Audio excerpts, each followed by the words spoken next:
Hey, this is Trevor over at Top Loaded Gaming. I thought I would start my channel off by making a video series on all the things I've learned collecting video games. I plan on making pickup videos, reviews, my favorite games, news topic videos, and I'm sure much more. I've been playing video games since 1986, but I started collecting seriously in 2013. Now certainly some of the things I'm going to say is either going to hit or miss you. It all depends on what type of retro collector you're going to be.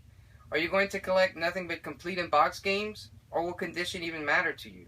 Are you going to resell? Do you use emulators? Do you dislike emulators? It all just depends.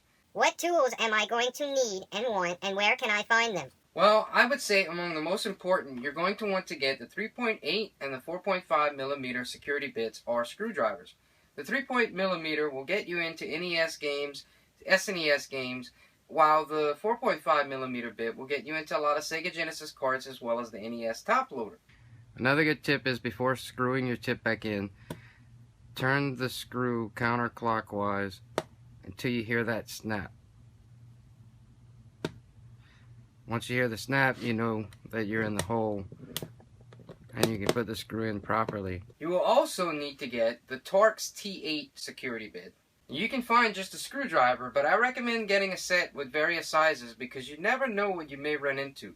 So it's a good idea just to have them as long as the set you get includes the T8. Now this will get you into Tengen unlicensed games from the NES, Sega Genesis games, as well as the Xbox 360 system and the PS3 system. You'll also want to get the Tri-Wing bit or screwdriver. This will get you into things like the Game Boy Advance games or Game Boy Color games, as well as the systems. Also the Nintendo DS and DS Lite. Now the reason you want these tools is because sometimes you'll find a game and you can take a simple Q-tip and some 409, clean it, and the game will work fine. But some of these games you'll find will look like they've literally been stored in a toilet. So you're going to want to be able to open up these games and clean the contacts properly. Not only that, but a lot of the time, you'll have to clean the inside of the plastic cartridge. Now all these tools I just mentioned can be purchased on eBay. You can find sets altogether for like $8 US.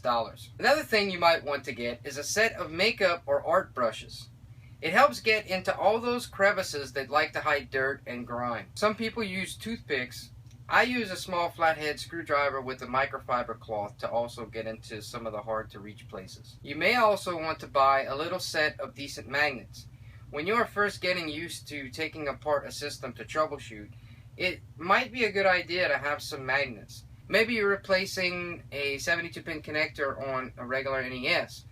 You can put all the screws on the outer shell on one magnet while taking all the screws from inside the console on the second magnet, and you just have everything and you're not confused about where the screws go. And also another point, bowls or cups get knocked over all the time and these screws just fly everywhere.